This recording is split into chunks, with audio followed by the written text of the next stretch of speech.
Rameswaram cafe blast ವಿಚಾರಕ್ಕೆ ಸಂಬಂಧಪಟ್ಟಂತೆ NIA ತನಿಖಾ ತಂಡ ಇವತ್ತು ತನಿಖೆಯನ್ನ ಚುರುಕುಗೊಳಿಸಿದೆ.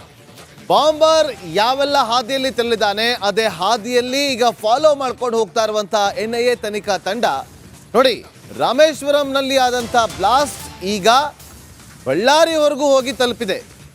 ಫುಲ್ ಅಲರ್ಟ್ ಆಗಿದ್ದಾರೆ ಅಧಿಕಾರಿಗಳು, ಎನ್ಐಎ ಅಧಿಕಾರಿಗಳು ಇಂಚಿಂಚು ಮಾಹಿತಿಗಳನ್ನು ಕಲೆ ಹಾಕೋದಕ್ಕೆ ಮುಂದಾಗ್ತಿದ್ದಾರೆ. ಬಳ್ಳಾರಿಯಲ್ಲಿ ಬಿಳಿ ಟೋಪಿ ಶಂಕಿತ ಉಗ್ರನಿಗಾಗಿ ತಲಾಶ್ ನಡೆಸಲಾಗ್ತಾ ಇದೆ.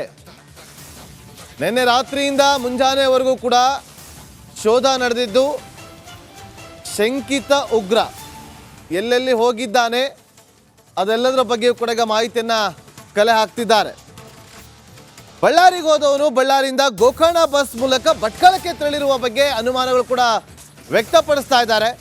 ನೋಡಿ, ನಿನ್ನೆ ಅಷ್ಟೇ ತುಮಕೂರಿನಲ್ಲಿ ತಲಾಶ್ ನಡೆಸಿದಂಥ ಎನ್ಐಎ ತನಿಖಾ ತಂಡ ತುಮಕೂರಿನಿಂದ ಬಳ್ಳಾರಿಯಿಂದ ಭಟ್ಕಳಕ್ಕೆ ಹೋಗಿರಬಹುದು ಅಂತೇಳಿ ನೋಡಿ, ಆತ ಹೇಗೆಲ್ಲ ಯಾವ ಮಾರ್ಗವನ್ನು ಬಳಸಿದ್ದಾನೆ, ಯಾವ ಹಾದಿಯಲ್ಲಿ ತೆರಳಿದ್ದಾನೆ ಎಲ್ಲದರ ಬಗ್ಗೆ ಕೂಡ ಮಾಹಿತಿಗಳನ್ನು ಎನ್ಐಎ ತನಿಖಾ ತಂಡ ಭಾಳ ಫುಲ್ ಅಲರ್ಟ್ ಆಗಿ ಹುಡುಕಾಟಕ್ಕೆ ಮುಂದಾಗಿದ್ದಾರೆ.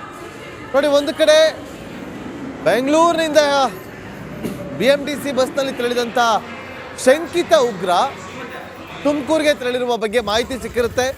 ತುಮಕೂರು ಪೊಲೀಸರ ಸಹಾಯವನ್ನು ಪಡೆದುಕೊಂಡು ತುಮಕೂರಿನಲ್ಲಿ ತಲಾಶ್ ನಡೆಸಿರ್ತಾರೆ. ತುಮಕೂರಲ್ಲಿ ಸಿಗೋದಿಲ್ಲ. ಆ ಬಳಿಕ ತುಮಕೂರಿನಿಂದ ಯಾವ ಕಡೆ ಹೋಗಿರ್ಬೋದು ಅಂತೇಳಿ ಅನುಮಾನವನ್ನು ವ್ಯಕ್ತಪಡಿಸಿದಂಥ ಎನ್ಐಎ ತನಿಖಾ ತಂಡಕ್ಕೆ ಸಿಕ್ಕಿರುವ ಮಾಹಿತಿ ಬಳ್ಳಾರಿಗೆ ಹೋಗಿರಬಹುದು ಅಂತೇಳಿ. ಆ ಬಳಿಕ ಬಳ್ಳಾರಿಗೆ ಹೋಗಿ ಅಲ್ಲೂ ಕೂಡ ಒಂದಷ್ಟು ಸರ್ಚಿಂಗನ್ನು ಮಾಡಿದ್ದಾರೆ. ನೋಡಿ, ಬಳ್ಳಾರಿಯ ದೃಶ್ಯಾವಳಿಯನ್ನು ನೀವು ನಮ್ಮ ಸ್ಕ್ರೀನ್ ಮೇಲೆ ಗಮನಿಸ್ತಾ ಇದ್ದೀರಿ.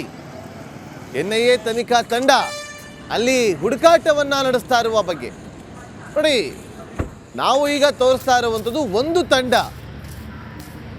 ತಂಡ ಒಂದು ಆಯಾಮದಲ್ಲಿ ತನಿಖೆಯನ್ನು ನಡೆಸ್ತಾ ಇದೆ. ಎನ್ಐಎ ನಾನಾ ಟೀಮ್ಗಳನ್ನು ಮಾಡಿಕೊಂಡು ನಾನಾ ಮಾರ್ಗಗಳಲ್ಲಿ ತೆರಳಿದೆ.